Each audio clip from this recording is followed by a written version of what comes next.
And welcome back to another episode of Over the Glass. I am your host, Jay. I'm co host Nessa. Today we have a lot to talk about because this morning the Erik Karlsson trade was finally announced and it's a doozy. There's a lot of players involved, there's a lot of moving parts, and I don't know. How are you feeling about it? I feel wrong to be excited, but I'm just amazed with they got it done. Finally.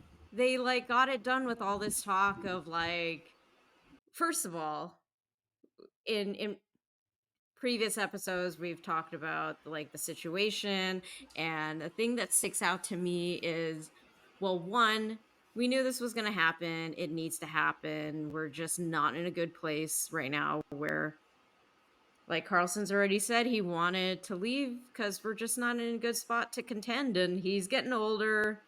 The writing's on the wall. It is gonna be sucky that he's not on the team because we're just really gonna suck. But, it's just, yeah, it's an emotional time because he was a really fun player and just really cool to see in teal. But I think in terms of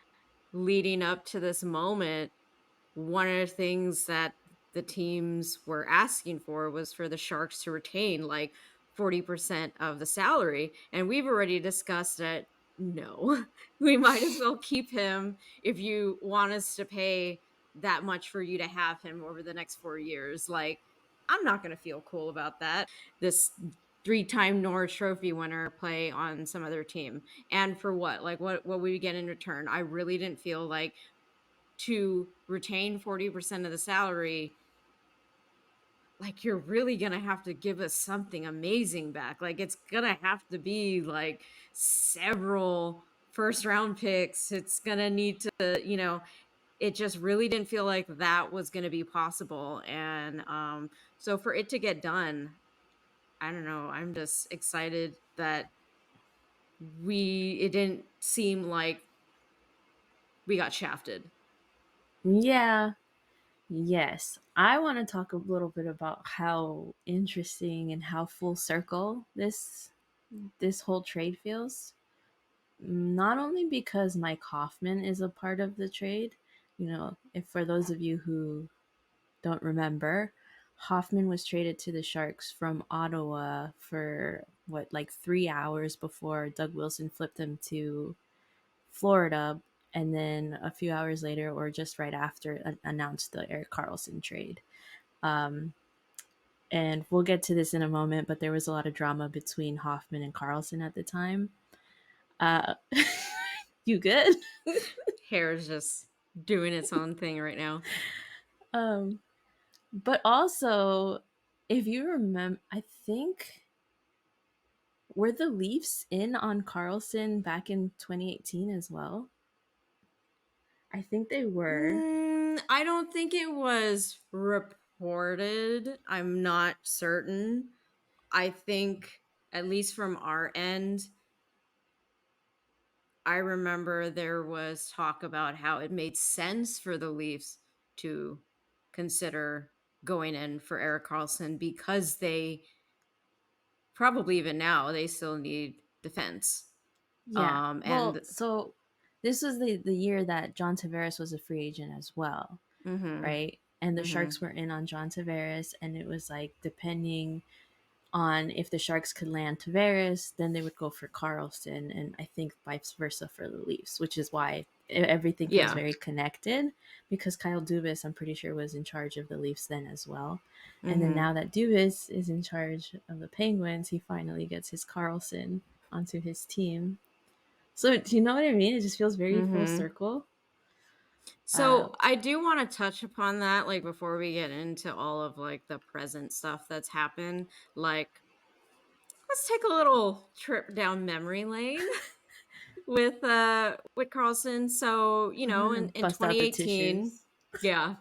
So in 2018, the the season was just like a month away from happening. You know, there was talk throughout the previous season with the stuff that we'll talk about in a little bit, with the drama that happened with the Senators, Mike Hoffman and Erik Karlsson, and the social media bit with their spouses. So we knew Erik Karlsson was on the horizon to get traded and all this stuff.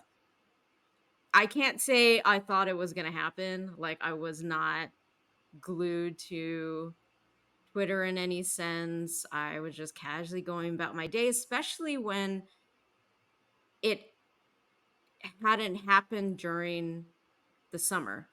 Like, by Mm. September, I'm kind of feeling like things are pretty set in stone. I didn't expect it to happen. But then it did. It happened during the Sharks media day. They were getting all the Mhm. players together. They were doing, you know, like the promo shoots and all of like the video reels that they're going to use throughout the year. And I think it was like that morning that they announced the trade that the San Jose Sharks had acquired Carlson from the Ottawa Senators in exchange for Chris Tierney, Dylan DeMello, Josh Norris, Rudolph Spalser, the Sharks' first round pick in 2020, the second round pick in 2019, and a conditional second round pick in 2021. And it just, like, everyone stopped what they're doing. Like, what has happened? Especially because they were doing their media day. So that means all these players, well, all the ones that were currently on the Sharks roster, were there in their teal, taking photos for the team, pretty much thinking, yeah, I can't wait for the season to start. Boom, goodbye. You're off to Yeah. Ottawa. I think I remember Randy or one of the media guys talking about what the day was like that day, Mhm. how, they're going about their interviews and whatever photo shoots, and I think someone noticed some bags packed like in the hallways or something, and they're like, "Oh my god, what's going on? Who was just traded?" And then that's when the news started breaking, and it's like, oh my, like, there's an excitement, but also there's a sadness to it, right? Because it's like a really good player is coming to the team, but also you have to say goodbye to these other guys that you've been spending a lot of time with. And I remember at the time everyone was so excited, all the Sharks fans, like, oh my god, Erik Karlsson, blah blah blah. Because I think that was shortly after. When was the year that Ottawa Senators made it to the Eastern Conference Final? I want to say it was like a few years prior to that. Oh, okay, never mind. I want to say But off top of my head without looking at anything.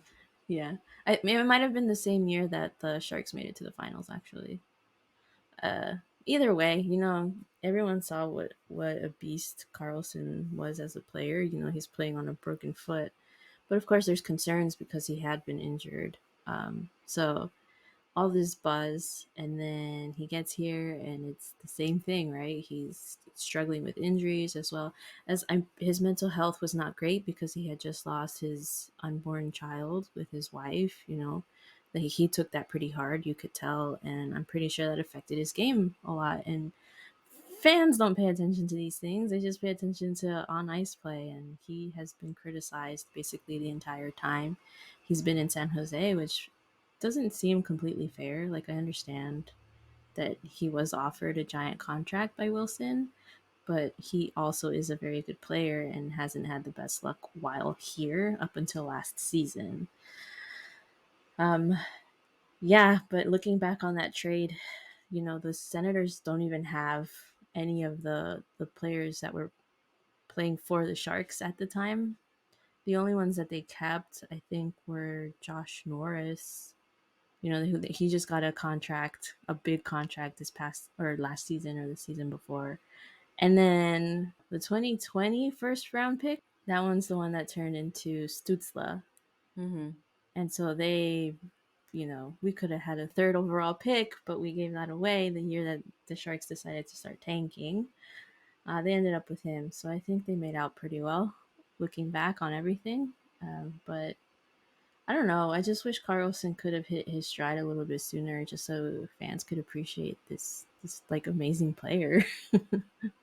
So moving on to what's occurred now. I did come across this tweet right before we hopped on, and I just thought it was really interesting that I wanted to bring it up. Um, this is at Twitter puck underscore over underscore glass. Oh, what a coincidence. Interesting. And I don't know, I didn't see any other like comments before we hopped on. So regardless, I found this interesting. This person says the people saying San Jose got smoked in this trade are completely misunderstanding the Shark situation and the volatility of EK65 as an asset. Um, there is a world where EK65's contract becomes unmovable in the next year or two, and San Jose already has too many of those. Uh, this is about having enough cap space and flexibility in 2 to 3 years to help close this rebuild out rather than still being stuck in salary cap hell. Boom. Yes. Yeah. And I think that's one thing that a lot of these people like reporting on it aren't really talking about, because I've already seen people saying that San Jose, what are you doing? They got fleeced. Like, this is awful. This is great for the other two teams involved, but San Jose got two declining players, and like, what, you gave up Carlson. But I think a big factor in this was the fact that Greer didn't have to retain the 40% of Carlson's contract. It was only 1.5 million, you said. um, and now we have more wiggle room to, get in any other player that we need to, or whatever it is. Like, I'm starting to kind of understand more of Greer's moves now, a year into his GMing duties. And I feel like the two guys, well, basically everyone's he's brought in this offseason, it's about players who are trying to boost their numbers again, like try it. It's like a prove it contract type thing. And he's going to use that to hopefully, if they play well, flip them at the deadline and get, draft picks or younger players or whatever it is that this team needs in the end. So I'm starting to put a little bit more of my trust in him. We've already expressed multiple times on this podcast that we're fans of Erik Karlsson. He's a very wonderful, talented player when he can stay healthy and all this stuff. He looks like he has a lot of fun with the guys and just generally is like good in the locker room. Like, why wouldn't you want to have that player? But if you're not in a position where the team is going to provide this player with something that obviously you should give him that opportunity as long as the trade makes sense. So yeah, it's gonna be a sad time, but at the same time, I'm choosing to be optimistic with the fact that we didn't get fleece in this trade. I felt like it was a very good trade, and I really liked, at least from what I can absorb in like the last couple hours since this trade came down, which thankfully they got it done before we started recording. So we wouldn't have a Timo Meyer situation again where it was like none of what we said makes any relevance right now. Yeah. Yeah. I think I want to also point out that on the Sharks side, whether or not these guys pan out for them, they're only on a. They're, I think most of them are going to be RFAs by the end of the season. So if they don't work out, they don't work out, and it just gives more buffer time for the prospects to be able to develop in the AHL before they're like, we don't want to bring them up before they're ready, because we've seen how that works for this team. And like right now, it's as a fan, it's been really hard, but it's really just about patience, because we have some exciting prospects coming in, but they're not ready to be on the Sharks.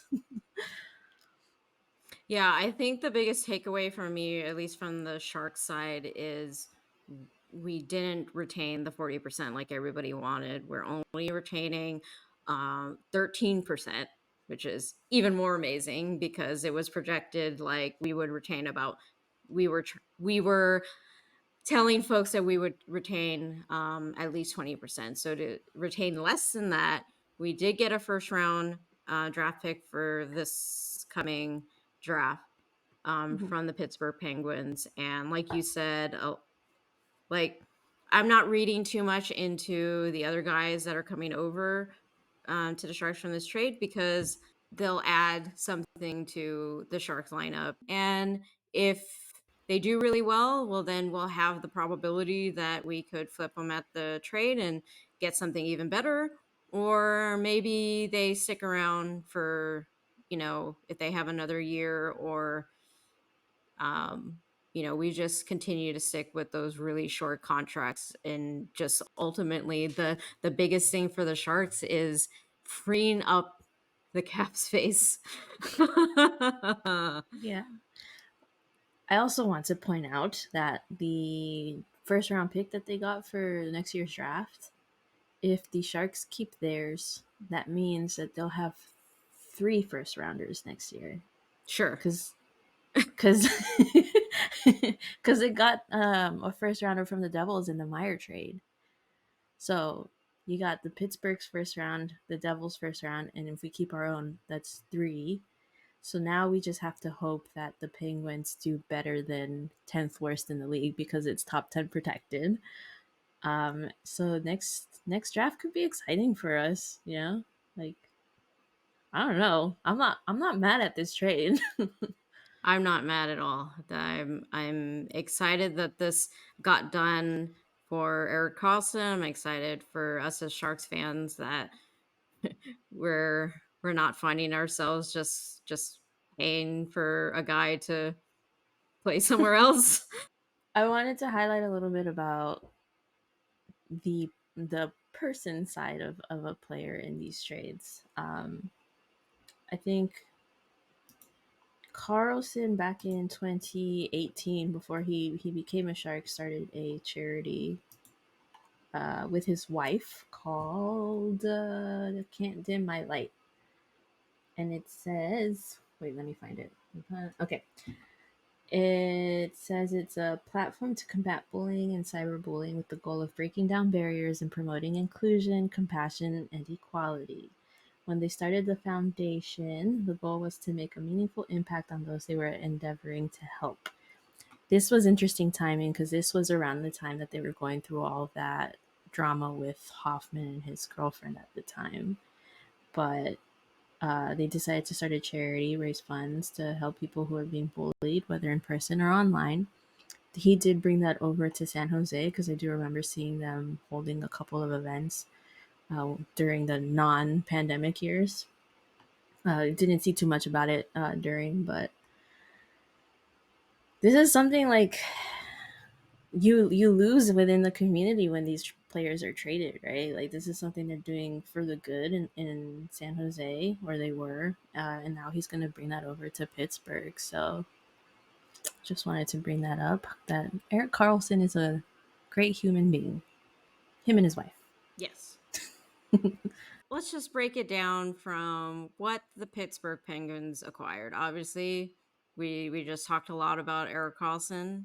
That is the biggest piece in this trade. Another piece was Rem Peklik, who was Has the same birthday originally as me.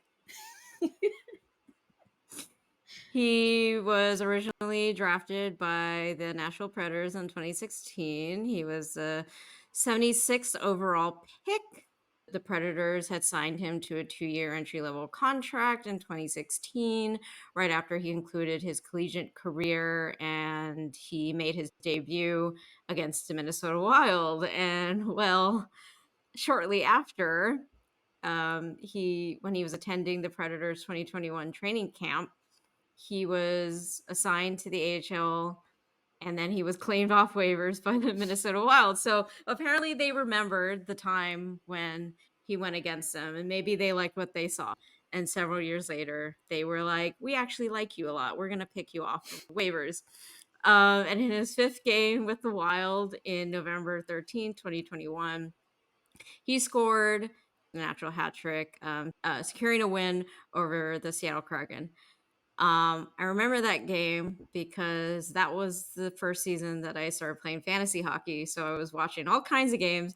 I was not doing well in my league, and my league was very impacted, just like a lot of teams. So you're kind of scraping at the bottom of the barrel, trying to figure out like guys who are on a hot streak that maybe teams would not have already picked up early on. And so Rem Peklik came onto my radar, but someone else had picked him up already.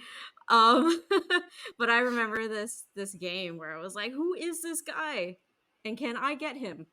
Um, so he looked like maybe this is what the Wild need. But in January 11th, 2022, Picklin was placed on waivers by the Wild and was claimed the next day by the Montreal Canadiens. He had an immediate impact when he got there. I mean, the team wasn't really doing too well, but he registered 6 points in his first 7 games and almost doubled his average ice time he had with the Wild. So he ended that season registering 9 goals and 17 assists for 27 points with the Canadiens. So he tested free agency after that season, but ultimately signed a 2-year contract worth 2.2 million with the Canadiens. Well, then he struggled that next season, um, and there were a lot of forwards that were log jammed in the Canadiens roster, and he would dress for 7 of the team's first 12 games, but he registered no points. So he looks like he was struggling, and the Canadiens are like, we've got a lot of folks. Goodbye. You are the weakest link. Goodbye. And he gets traded in this 3-way trade with the Pittsburgh Penguins and the San Jose Sharks. What's funny, I'm reading his personal life part, is that he has a younger brother that was drafted by the Canadians. So they were both in the system at the same time. And the Canadians were like, we don't want you anymore. We'll keep your brother, though. We like your younger brother, though. You can go away. And then another piece that the Penguins acquired in this trade was Dylan Hammerlick. I want to say is how you say his name. The San Jose Sharks drafted him 2nd round, 55th overall in 2019. Not knowing the Canadian side, I feel like each team kind of had a fair share of benefit in this trade. It always felt like it was going to be a 3-team trade, just with like the cap situation right now. And in those types of situations, I feel like you are tossing in these. Maybe it's a salary cap dump. Maybe it's just a guy that just he needs a change of scenery. And it just with Rem Peklik, well, he didn't spend a whole lot of time with the Canadians, but you could tell just from his history alone, he has a tendency to struggle, and maybe the Canadians were aware of that already, and they're like, well, you were kind of cool when we brought you in, but next season you didn't do so hot. We're just not sticking around to give you more time. With Dylan Hamlick, it just seems like he's just someone we're tossing in there, and we're obviously trying to pick up a lot more, that we're going to be reworking the pipeline. And I just think that maybe he was just one of those assets that like maybe he'll do okay, but we're just going to toss him in this trade just to add another player. Or like to give him a better playing opportunity, because it Yeah. looks like he only played 6 games for the Wichita Thunder last season. So I don't know if he was injured or what was going on there. Like, I don't know. Maybe he'll have a better opportunity over there in Pittsburgh. And then Pittsburgh also acquires the San Jose Sharks 2026 3rd-round pick, which that's so far out there that I'm like, fine, cool, whatever. Like, sure, you can have that. So then the Sharks. So the Sharks acquired, I'm not sure if I'm going to say this correctly, Mikhail Granlund. So we It get could be Mikhail, yes. McMichael. Like, who knows? We are so sorry if you ever listen to this podcast and we butchered your name. So we acquired him from the Pittsburgh Penguins. Jay Fresh Hockey at Twitter says he's a pure playmaking forward whose offensive limitations and lack of individual chance creation holds him back a bit, but he's a great passer. Okay. That seems. Thanks. Cool. So not great, especially the part where he is 80% in penalties. Not amazing, but he's got 70% in competition. He's 69% with teammates. Like, is that Nice. okay? His I don't know. overall projection is 7%, which doesn't sound great, but He's a great passer. he's a great Looking forward passer. to it. Ooh, Him and Eklund together, great passers, just passing to each other. wonderful. So, um, Part of what he contributed to the community when he was with the Predators, which was, who was he? He came from Pittsburgh? I can't yes. remember. Mm-hmm. Okay. Before he was in Pittsburgh, he was with the Predators, and I found this tweet from the Preds Foundation that says, this is October 29th, 2022. For every home game this season, Michael Granlund donates tickets to healthcare workers in our community. And they posted a bunch of pictures of all the healthcare workers that have gotten those tickets that he has donated. Again, just want to highlight some of the community things that these players do. Yeah, I believe he was traded to Pittsburgh at the trade deadline, and he wasn't a very good fit for them, which is why they decided to flip him over to us. He is also a former first-round pick, 9th overall in the 2010 draft. So we're picking up a lot of guys who are former first rounders. Like, it's our little school for for I think guys that I guess didn't live up to the the hype. Yeah. projections, the hypes of their careers, and we're here to give them a nice big hug. We will embrace you until you start sucking. I'm just kidding. And you This will hear guy, about it on this podcast. I don't know. You see his picture? He looks so miserable in it. He's like, this guy's as old as me, and he looks older than me. We will get so. him smiling again. I hope so. I mean, one of the things a lot of players have said this past season, or like people that we've talked to in the organization, is that there's a really good locker room chemistry with the Sharks. So if he doesn't play well, at least he'll have fun losing. We'll have a lot of experience in the locker room to comfort him with that. So we also acquired defenseman Jan Ruta, who I noticed is coming off of a core muscle injury repair. This was reported in late April. His expected recovery timeline is about 8 to 10 weeks, so he'll be ready for the season to start. I don't remember off the top of my head anymore, but someone that I think is just generally reports on the NHL put together a projection of what our lineup would look like. It's kind of sad, actually, but it's kind of funny. Wait, I want to see this. It was the defensive, and I'm just gonna go off the defense. Would be Ferrara and Ruta, Vlasic and Benning, McDonald and Shimmick. And I sent it to my friend. I'm like, we're gonna get scored on a lot, aren't we? And she said, oh yeah, top 3 pick 2024. Yes. It's, you know what? It's fine. It's just, oh my god. It's just, We're in for a wild woo, ride, guys. woo. Like, Vlasic's gonna get his defensive work cut out for him. Like, he's gonna have to be like the next Brent Burns in terms of minutes played. because we're going to need a lot of defense.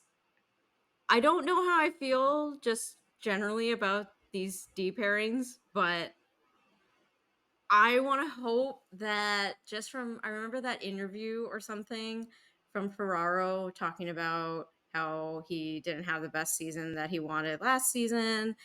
And, I think he was asked about the potential of Erik Karlsson being traded and how that would kind of, if when it did happen, he is looking forward to, like having the opportunity to maybe really show the franchise like what he's got. Like he can kind of fill in the shoes, which are really, really, really big shoes. Like we're not Yes. expecting him to all of a sudden like become the next potential Norris Trophy finalist, but he definitely needs to take several steps up from where he originally was because last season was a bit of a dip. So now that we're in this situation where Karlsson has been traded, he's part of the veteran core. He's got to have to Yeah. step it up. I guess the question now is Greer going to bring in another defenseman? Because there were rumors that he was looking at bringing in Dumba if he moved Karlsson. But Dumba was shortly announced that he signed with the Coyotes after the whole Karlsson news broke, right? But you May know what he I rest in saw? peace in Arizona. Yeah. Yeah. What did we say last year? Everyone's contracts go to Arizona to retire. Maybe he's getting ready to retire. But you know who I saw was still a free agent and I haven't seen any news on?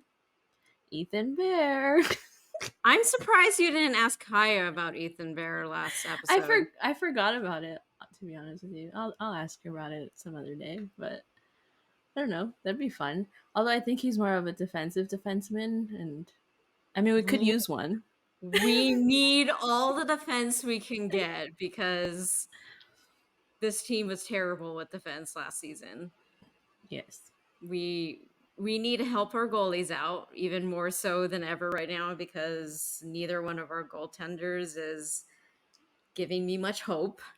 But this team in general, defense first, and then let's work on our offense. But defense, defense, defense. And right now, oh my God, we need defense.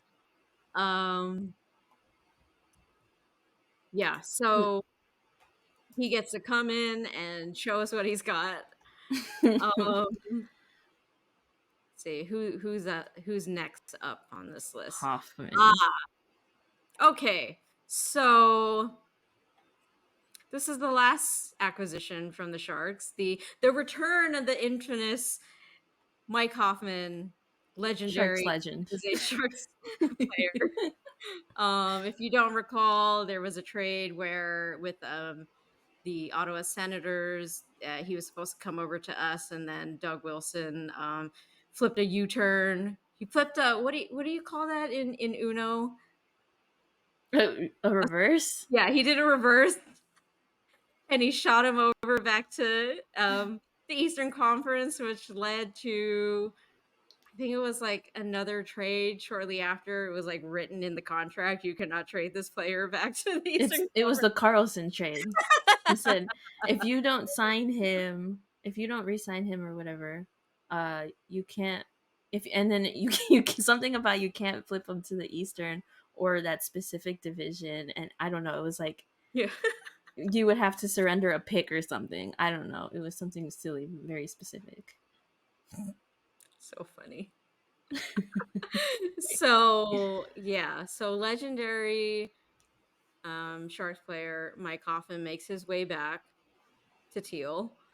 Um, but there's some baggage. There's some Ooh. baggage related to the season leading up to the off-season trades. Um, Ready where for some tea?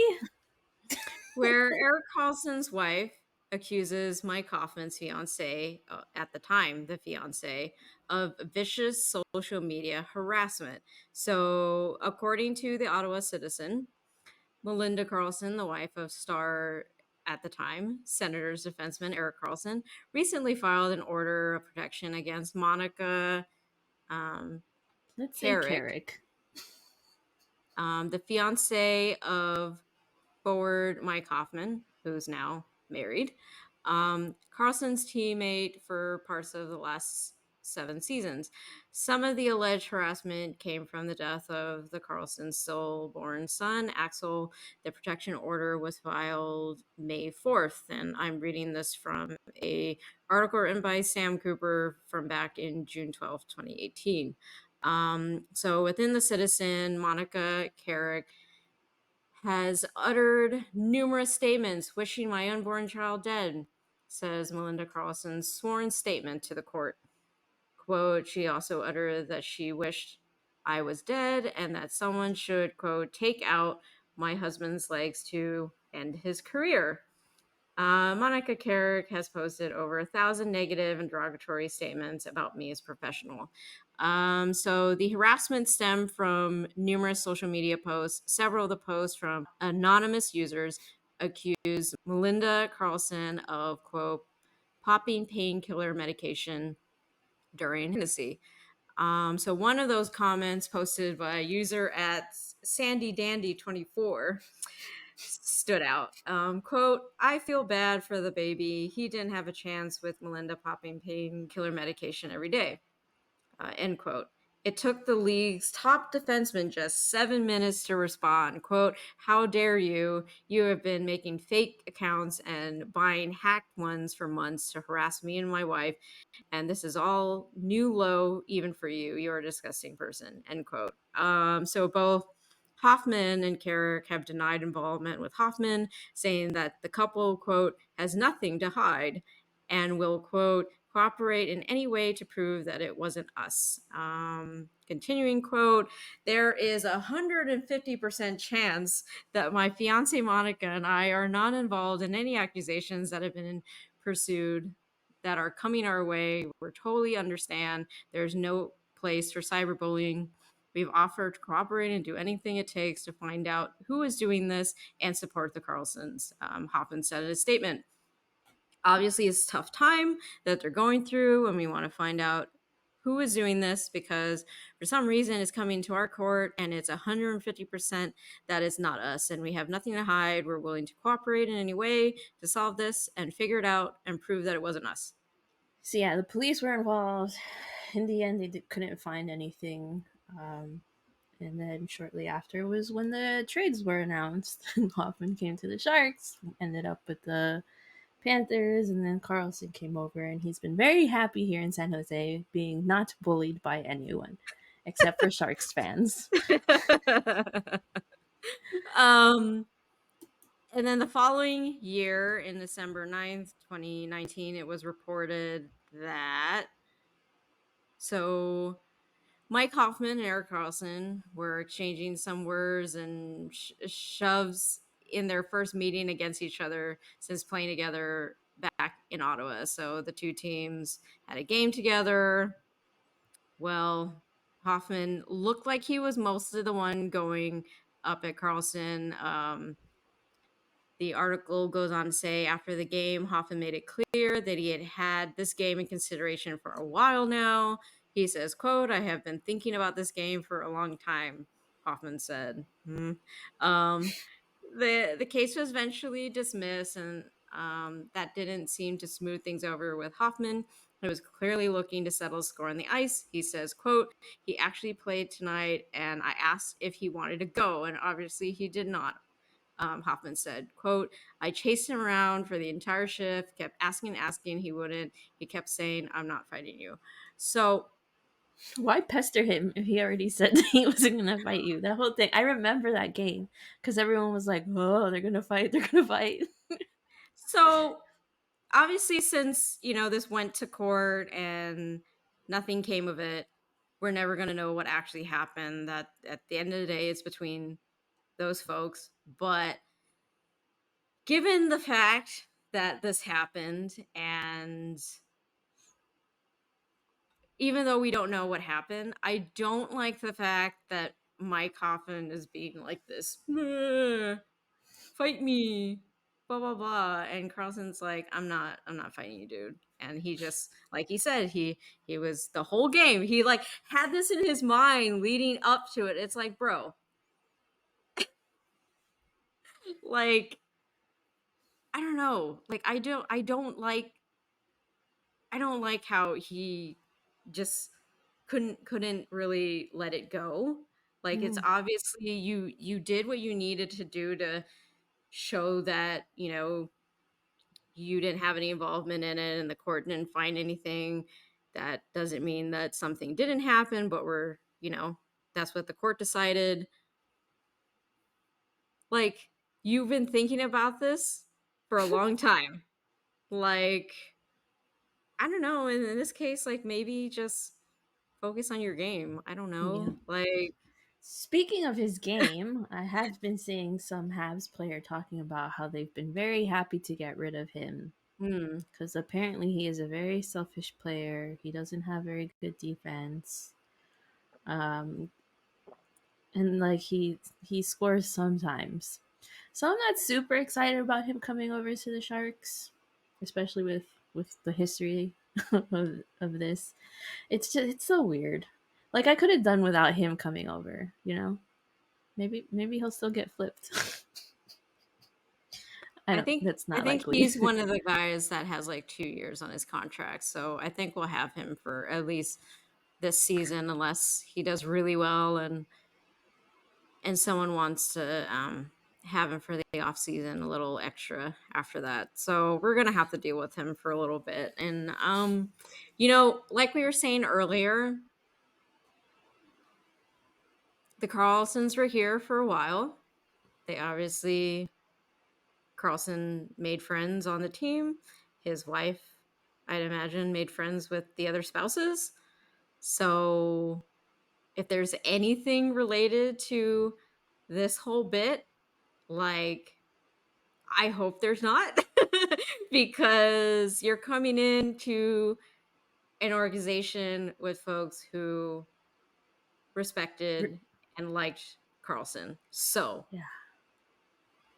yes, You, just you already have the card hmm, stacked against you there. yeah. Moving on to Jeff Petrie.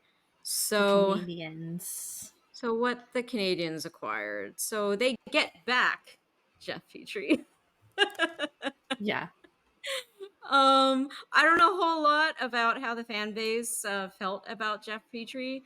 All I know is that the Penguins are retaining 25% of Petrie's salary. So, they get him back at a discount. So, I guess it all works out for them. He seemed to, have a pretty decent impact when he was with the Canadians. I remember what happened. Why don't I have it anywhere here? I guess I didn't add it to my list. I saw that he wanted a trade that was Oh, like around during the COVID period. And I just remember his like wife was unhappy with like the restrictions or something. I think maybe they had family somewhere outside of that area and maybe it was making it difficult. I didn't see much else outside of that. So I don't think it was necessarily that the Canadians were planning to move him. I just think it was a trade made in respect to um for the player. yeah. So for him to come back, well, without knowing anything from how the Habs fan base feels about Petrie, like it feels like I guess that's a safe trade that the Habs are in a bit of a rebuild themselves and they get this seasoned veteran player at a discount Yeah, they get and him they're back for familiar with him. less. Yeah.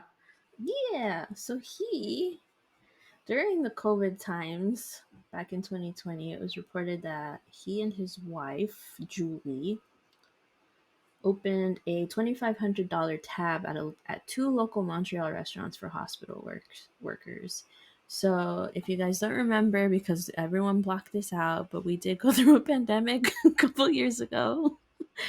No. And during the shutdown, it was basically what restaurant workers, healthcare workers, and like grocery store workers that were working and delivery job people's the mailing.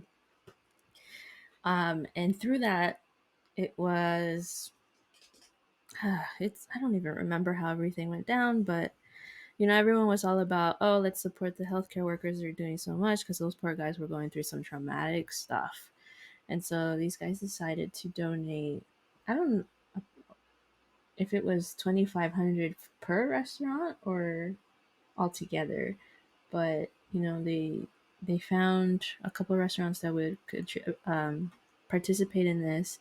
And I was reading another article that said that was in the perspective of the workers, and they said that yeah, this tab should have been able to last us through the week, and instead it ended up like finishing throughout the day because so many of the medical workers came in to take advantage of the free meals, which is that's what it was for.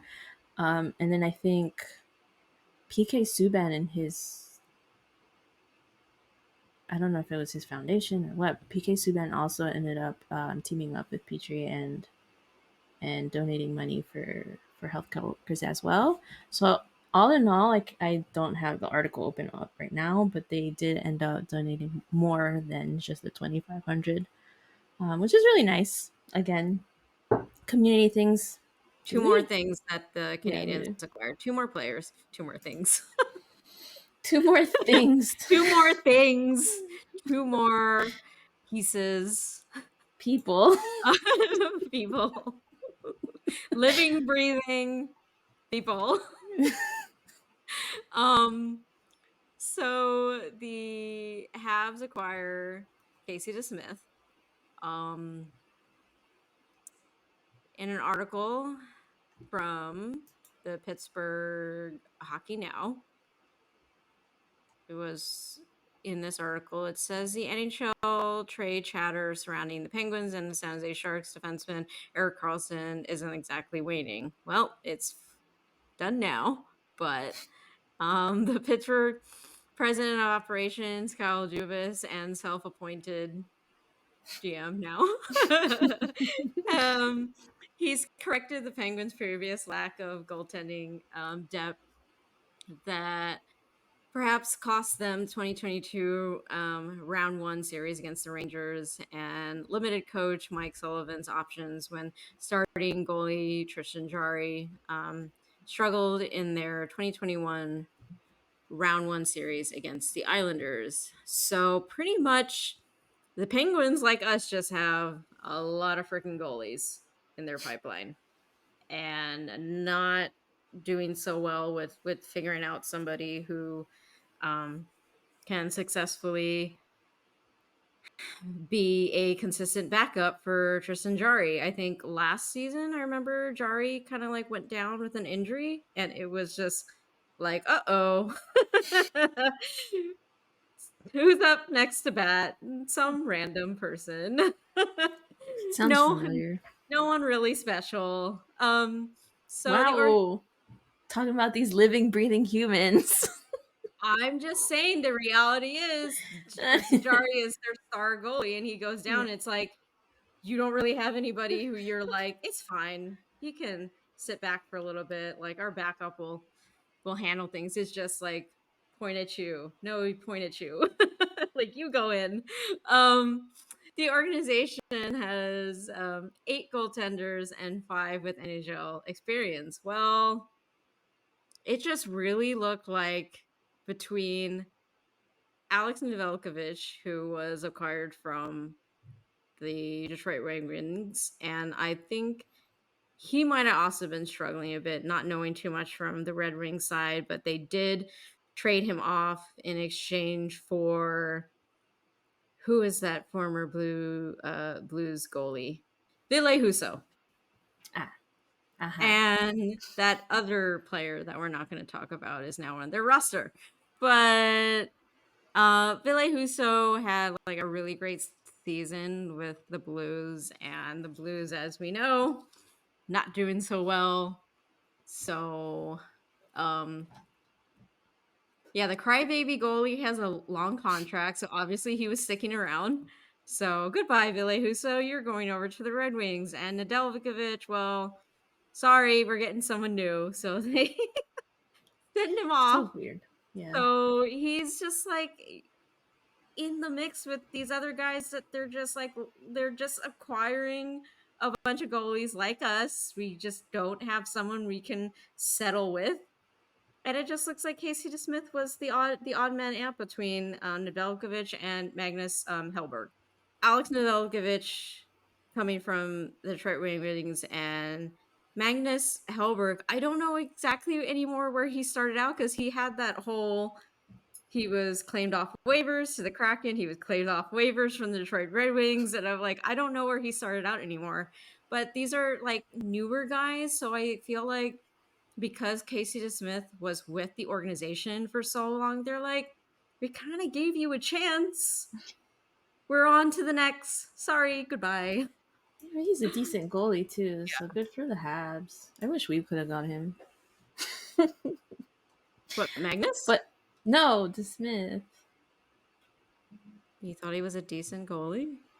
He has decent numbers according to Jay Fresh.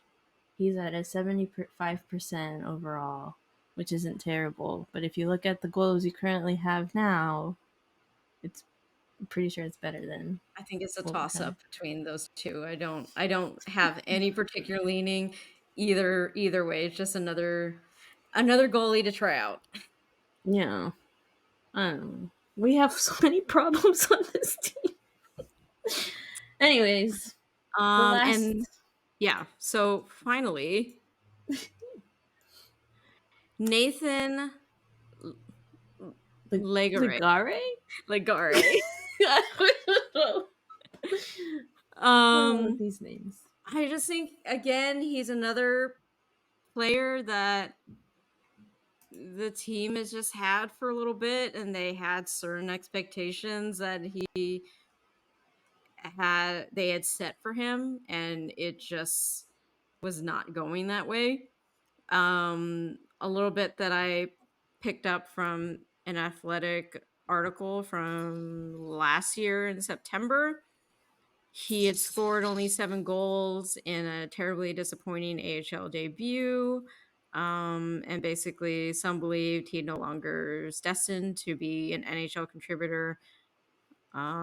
He talked a bit about this past, well, 2022 offseason during the summer. He worked on certain things like his skating and his work ethic. So, like just a guy that just isn't really working out for the organization, and just another piece I feel is like, give him another spot to try out and maybe get back on the right track.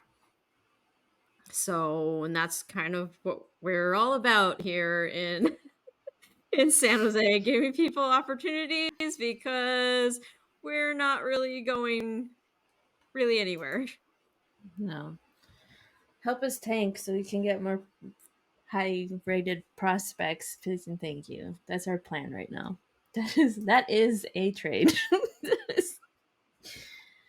Yes, I can see why people are like San Jose didn't get anything in return. But you know what? We got some cap space and I'm okay with that. He Bye, Carlson. basically is cleaning up Doug Wilson's Mess. mess, essentially. I mean, first year he trades Brent Burns. Mm. He trades the one guy who did not have a no movement clause in his contract. Oh, that reminds me, I saw a few days ago that Tom Wilson, the Capitals assigned him to a 7-year contract. I think it was around like somewhere upward of 6 million. And there was like a stat chart that was like tweeted out, and it looked bad. It was just like no. What, his production? His projection Oh. over that contract, and I'm like, damn. But the nice thing about it, I don't know if it exactly helps them in the long run, is that he doesn't have a no movement clause, and then within the last, I think, within the last 4 years of his contract, there's a modified no trade clause. But that's still okay. but I think like the Capitals are just I mean, he's been with the team, he was drafted by them, they like him, okay, fine. Um, but I just thought it was funny that, like, this contract just does not look like it's going to age well because his projection is not good. And didn't he play with, like, Ovechkin on his line? Like, isn't Ovi gonna retire soon? Like, Yeah, I don't know. I saw some Caps fans saying that he's probably going to be the next captain. mm, I don't keep up I with the Caps, so suppose. Um, but in any case, what were we talking contracts. about before I, like, tangent off to Tom Wilson? We were talking about how Yeah. Greer's getting rid of the bad contracts and Yeah. stuff. So, like from our side, we had all these contracts that basically made it impossible to really make Do any anything. moves. Like, yeah, okay, we've been like rouletting people around the immovable objects of our roster. And while they were all, I mean, Brett Burns, like insane with the amount of minutes he can take on. Not the greatest defensively. But, it just wasn't working out between having both him and Carlson for whatever reason, like on the team. And at this time, with a new GM at the helm, we need to, it's not ideal for him to just continue to do the same thing that we've been. Sucks. Brett Burns was around for a bit, became a Sharks favorite, but we need to do something. So he does that, does a whole bunch of other little things along the way to kind of just like start moving things around. And now, like we talked about early on, he's signing guys with potential to get flipped at a trade deadline, and they're like short contracts, and he's making some pretty good decisions at the in the midst of all the sadness that's happening with pieces that we've grown to love over the years. Like, I'm I'm optimistic after this trade just because I was a little worried that we were going to enter the regular season with having nothing done, just with all the talks of like, no one has any money. Like, what do you do from there? Well, what they did just now, they get the third team in, they managed to work it out. It looked like, as far as I can tell, everybody's happy. We don't know from the Penguins fan base side. I mean, obviously, them acquiring Karlsson, amazing, probably, right? But in terms of who left in the trade, I don't know if any of these are like fan favorites. And then like the same with the Habs, like, are they happy with what they got? I don't know. All I know is I'm happy with what the Sharks did because I didn't really think it was going to be happening. Yeah. Yeah. I think people need to look back on everything that Greer has done since he's come in. Was Jones bought out before Greer came in? I can't remember. Yes. Okay, so I think that was the start of, them admitting but not fully admitting that we were in a real rebuild, right? Jones was not working out for us. They bought him out. The following year, Greer comes in. He trades Burns and only retains about, I think, 14% of his contract, which was another big one. He brings in all these other dudes. He has to get rid of Timo because we can't sign him because there's no room. And then all of a sudden, Carlson comes in and says, I want to trade. So that's another opportunity to free up cap space. So yeah, he's going to take it. I think he's doing well with what he was given because I think this is the first time I actually feel hopeful about where the direction of the team is going in like maybe 3-4 years. It 2019. No, yeah, like 3 years. Because after the Western Conference final run, the 2020 season it felt so unexpected because the Sharks have never been so bad since I started watching them, or for many years, because apparently they made the playoffs what, like 19 out of 20 years. For they were good. And then there was like no end in sight. They just sucked forever and ever. Like every year, maybe next year, but no, it just gets worse and worse. And so now, if they suck, it's I feel okay with it because now it feels like there's a plan in place.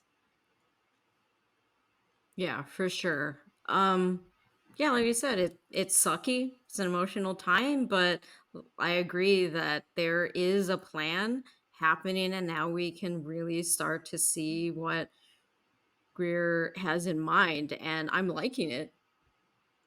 Is it possible that through all of that we could still not be successful? Yeah, like there is definitely teams in this league that have been trying for some time. As we had Kaya on last episode, like it's not a for sure thing, but there's a lot of hope in many of the moves that are being made because you're freeing up cap space, you're starting to rebuild the prospect pool, like everything that I feel like should go into recreating the potential for this team to get back into the glory years of just just right around the corner to getting back to the cup final. And we just were not going to do it by the way that this team has been going prior to making these big moves. So I think that's all I kind of feel at this moment. Like, Yeah. should we move on to a few other little tidbits? So I saw earlier this week that mostly it looked like a lot of Ranger fans because I think this was in that area. NHL players take part in first shoulder check showcase. So this is pretty much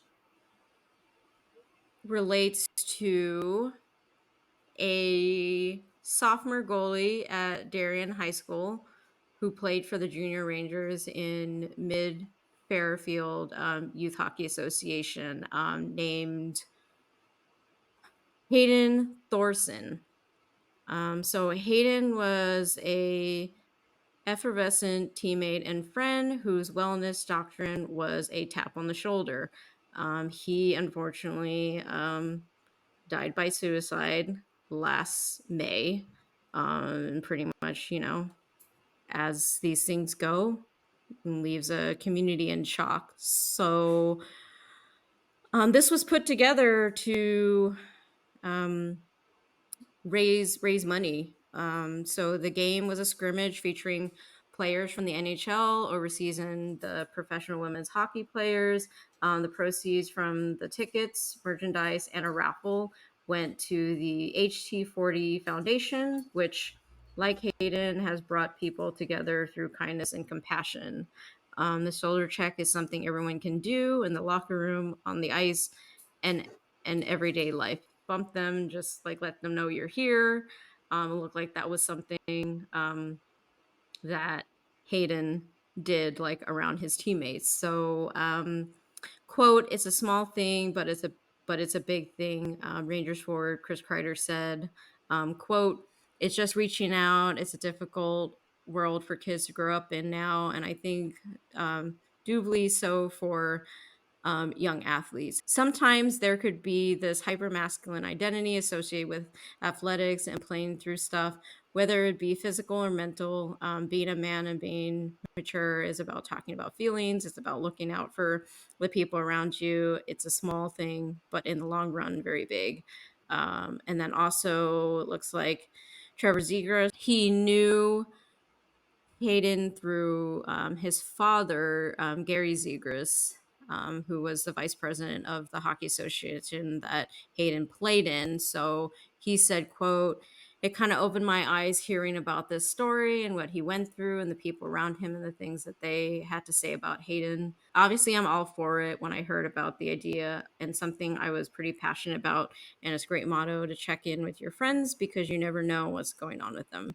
So, yeah, so that happened recently. It's a nice event. Mhm.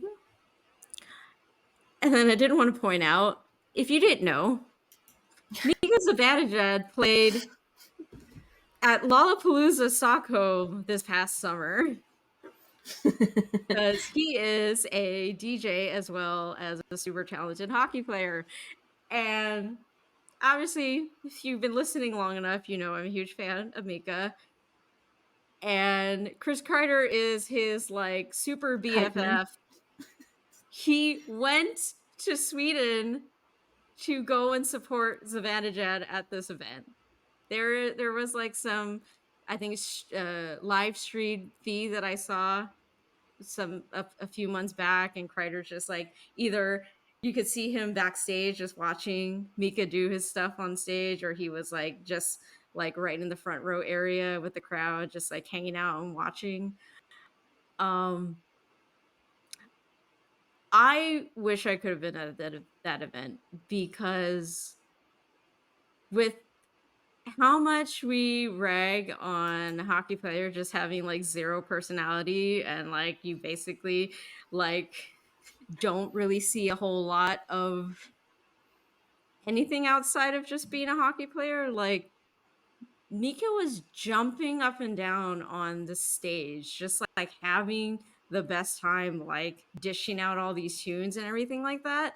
And it's not like it's outside of his personality, but it's like to a whole nother level. Like he is in his element, he is enjoying something outside of the sport.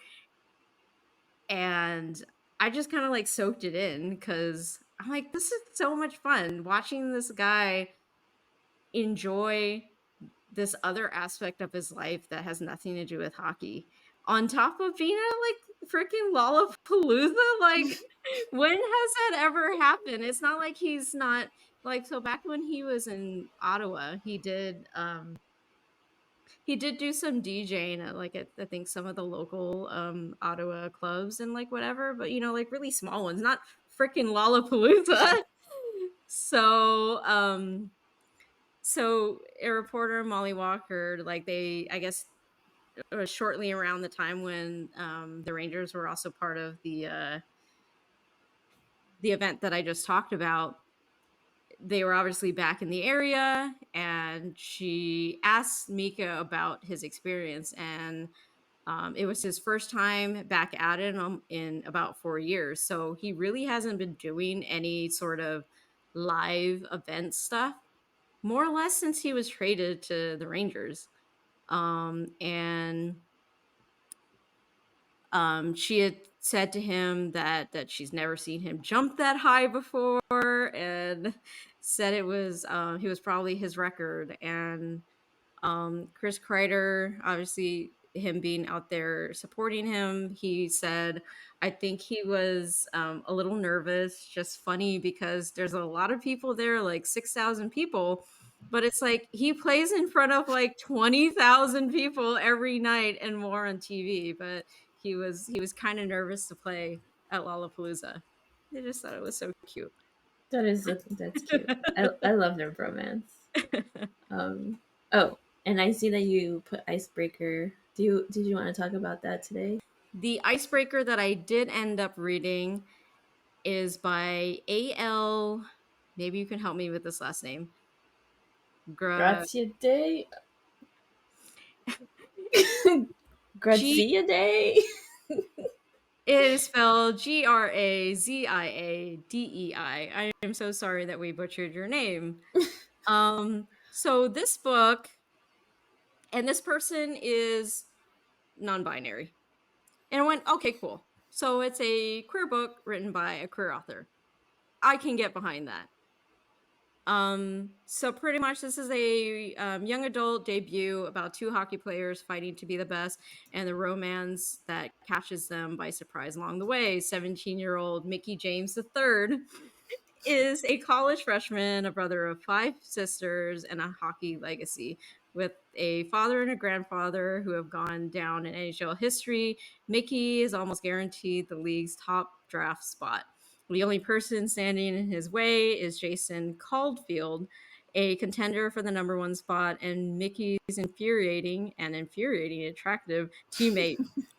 And when rivalry turns to something more, Mickey will have to decide what he really wants and what he's willing to risk for it.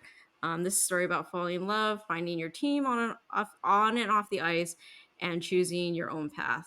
And Is finding your own team, as in which team you play for, romantically? Is that a play on words? um, I think not 100%. Like there's so overall, I really enjoy the book. You Okay. know, it's a cute like coming of age. The author is a Sabres fan. So one of the things that I've heard like through the grapevine of conversations since last week's book talk thing is that like one of the authors that's writing one of the books that apparently Hockey Book Talk is all over these days, just from what I've heard about, maybe there's parts where it's like that. It's not how that works, but um reading this book, if I didn't know this author was a hockey fan, it's like it reads like they did sufficient enough um research to understand when you're writing about a hockey game certain elements that you can read it and visualize that the game is actually occurring. So I really liked that part. I really liked how they incorporated like they obviously talked about the NHL because these two players essentially they are playing at a college, but they're also projected to go 1 and 2, depending whoever takes the number one overall spot in that upcoming draft. And so, what is the actual likelihood that like the top two projected would actually play at the same college, the same OHL team, whatever it is? I was like, just for the sake of this story, that makes sense that you put them on the same team so they get to have that interaction, right? So Mickey come as mentioned, he comes from basically a legacy. Basically didn't really have a choice. And that comes along with this unnecessary pressure. There's essentially his rival has no history of anything related to hockey. He came into it just with a pure love of finding the sport. Comes from a family who didn't have the financial means to do it, but still, did what they could to fuel his passion.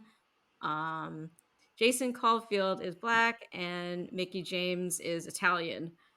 So there's also that they brush like a little bit on basically the environment right now within hockey, where obviously there's like homophobia, there's racism, um, obviously like there's a lot of hype around a player who comes from a family with a notable last name.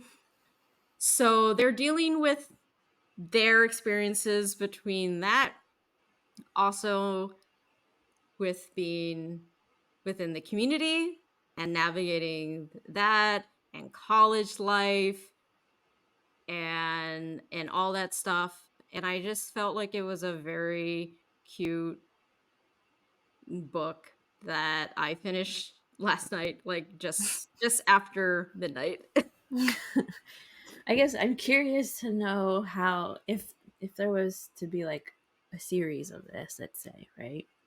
So I guess I want to know if they're projected to be first and second, right? And they want to be together, but be drafted to different teams. How would that relationship work? That's why you need to read the book. But do I have to? Can't you just tell me off air? That is that is one of the components of the plot Okay. about the coming of age thing and how, Mickey is never really had a choice. He's on this like projection to just do this, and he's never been able to. So it's like he has to pick between playing or this person. Is that like kind of the gist of it? I'm not giving away.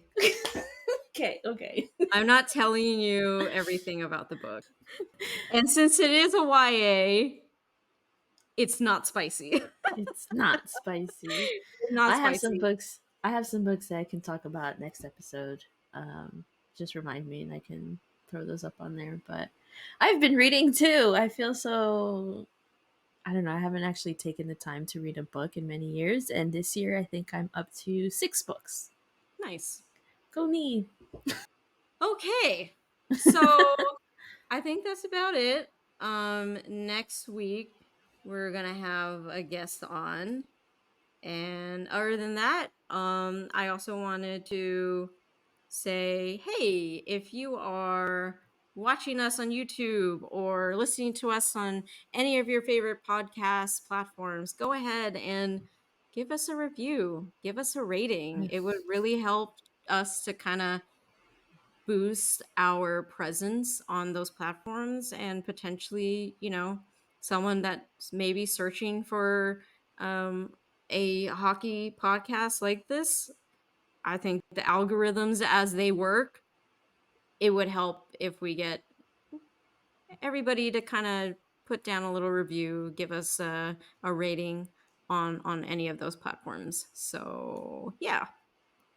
boost our numbers, please. Woo.